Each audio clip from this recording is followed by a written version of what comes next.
Halo, apa kabar? Saatnya Anda menyimak berita Medan bersama saya, Agi Kurnia. Sejumlah berita menarik akan kami sajikan untuk Anda dan berikut 3 berita utama hari ini. Polisi tangkap seorang pria pemerkosa remaja berusia 15 tahun di Deli Serdang. Menjelang Hari Raya Natal dan Tahun Baru, harga bahan pokok mulai merangkak naik di pasaran.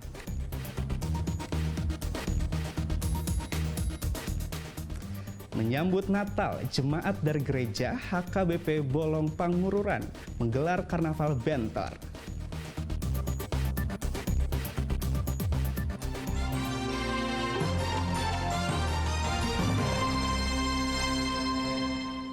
Seorang pria pemerkosa remaja berusia 15 tahun ditangkap polisi di Kabupaten Deli Serdang. Korban merupakan anak dari rekan kerja pelaku.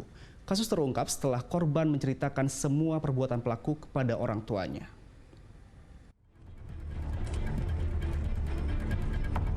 Pelaku berinisial JP hanya bisa diam tak berkutik saat digelandang polisi ke Polresta Deli Serdang. Pria berusia 59 tahun itu telah mencabuli seorang remaja berusia 15 tahun. Ironisnya, korban merupakan anak dari rekan kerja pelaku. Perbuatan pelaku berawal saat melihat korban sedang pulang sekolah. Pelaku yang kala itu mengendari mobil lalu menawarkan tumpangan kepada korban. Tak berpikir panjang, pelaku lalu mengancam korban dan memaksa untuk memenuhi nafsu bejatnya. Kasus terungkap setelah korban memberanikan diri untuk menceritakan semua perbuatan pelaku kepada orang tuanya. Motif pelaku adalah ingin melampiaskan hawa nafsunya pada korban. Pelaku adalah pensiunan PNS. Menurut korban sudah 4 kali melakukan hubungan badan, namun dari pelaku sama diambil keterangan, diinterogasi, tidak mengakui perbuatan. Setelah hasil visum keluar dan kita lakukan pendekatan bahwasanya sudah ada keterangan hasil visum tersebut adanya luka selaput robek di selaput darah tersebut. Atas perbuatannya, pelaku terancam hukuman 12 tahun penjara. Muhammad Hamdani melaporkan dari Deli Serdang. Kita berlanjut ke kasus penemuan jasad di Universitas Prima. Kapolda Sumut menyatakan dokumen administrasi jasad yang digunakan sebagai alat pembelajaran praktekum atau kadaver di kampus Universitas Prima Indonesia lengkap. Meski demikian, proses penyelidikan masih terus berlanjut. Kasus penemuan jasad di kampus Universitas Prima Indonesia menjadi sorotan pihak kepolisian pada pekan lalu menemui titik terang. Seluruh dokumen kadaver ataupun jasad manusia yang digunakan sebagai alat pembelajaran praktikum telah diserahkan kampus ke pihak polisi. Namun terkait adanya indikasi kesalahan prosedur baku penggunaan kadaver, Kapolda Sumut menyatakan masih berkoordinasi dengan kampus. Selama ini sudah kita datang, sudah ditunjukkan dokumennya, hal-hal lain yang kita perlukan. Jadi rasanya isu ini kita garis bawahi, ini adalah sarana untuk proses pembelajaran di Fakultas Kedokteran. Pak, untuk jenazah yang awalnya yang di video viral itu sudah ditemukan atau gimana? Nanti penyidik akan. Pak, dugaan arogansi, Pak. Iya, Pak, katanya kan ada pemaksaan itu, Pak, untuk polis lain, kemudian dipaksa geledah, itu seperti apa, Pak? Kita perlu menyamakan persepsi. Selain ahli forensik Fakultas Kedokteran Universitas Sumatera Utara juga angkat bicara terkait jasad manusia yang digunakan sebagai kadaver media pembelajaran praktikum Fakultas Kedokteran Universitas Prima Indonesia.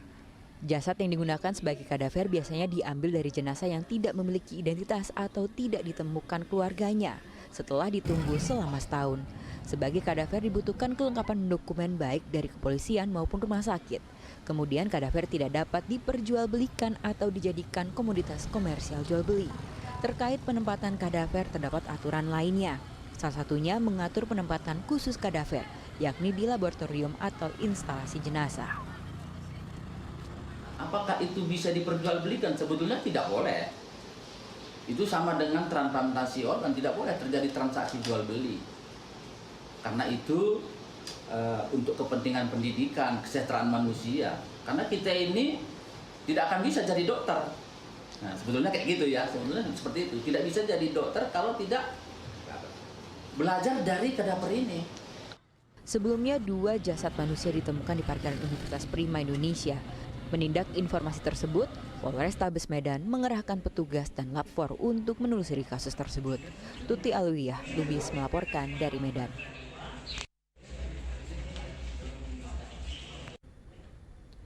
Beredar video 8 orang pengungsi Rohingya memasuki wilayah Nusa Tenggara Timur dan memiliki KTP yang diduga dibuat di Kota Medan.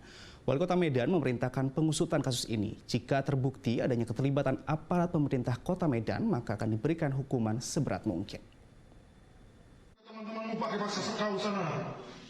8 orang pengungsi Rohingya memasuki wilayah Nusa Tenggara Timur dan memiliki KTP yang diduga dibuat di Kota Medan.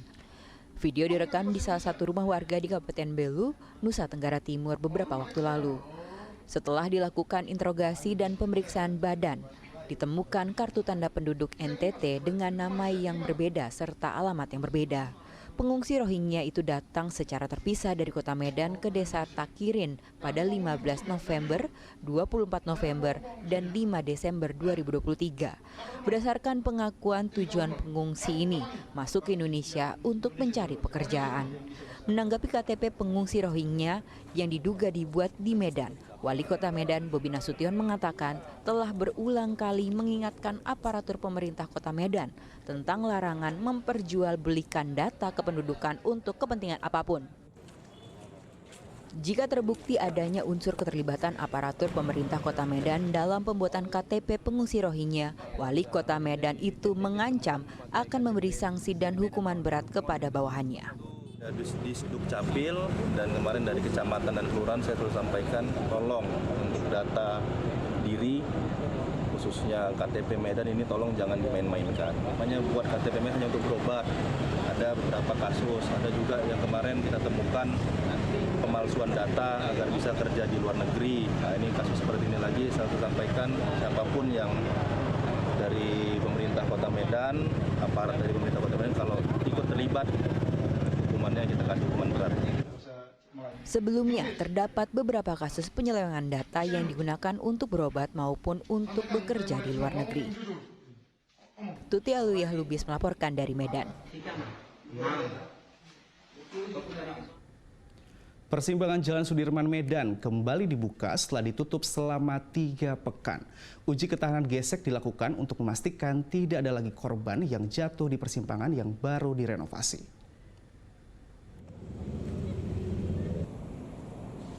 Setelah 3 pekan ditutup, persimpangan Jalan Sudirman Merdeka kini dapat dilintasi kembali setelah dilakukan SKID, resisten test atau tes ketahanan gesek oleh Dinas SDA BMK, Dinas Perhubungan, Satlantas Polrestabes Medan, akademisi, serta Asosiasi Pengusaha Konstruksi.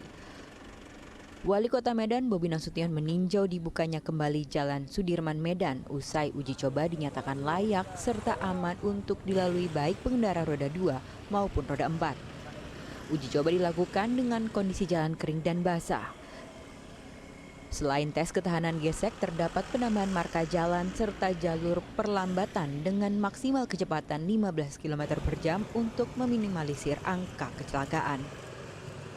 Hari ini kita pastikan apa yang dikeluhkan oleh masyarakat Medan dan pengguna jalan di Sudirman ini tidak terjadi lagi. Kita sudah tes baik secara data ilmiahnya ya, data ilmiah dan data di lapangan sudah kita tes, sudah aman untuk dilalui kendaraan baik roda 2 dan roda 4. Sebelumnya pada akhir November lalu, belasan pemotor jatuh tergelincir saat melintasi persimpangan Jalan Sudirman setelah direnovasi. Pemkot Medan kemudian menutup intersection Jalan Sudirman dengan mengalihkan ke beberapa ruas jalan protokol. Penutupan Jalan Sudirman berdampak pada kemacetan parah di pusat kota Medan. Tuti Alwiyah Lubis melaporkan dari Medan. Gimana?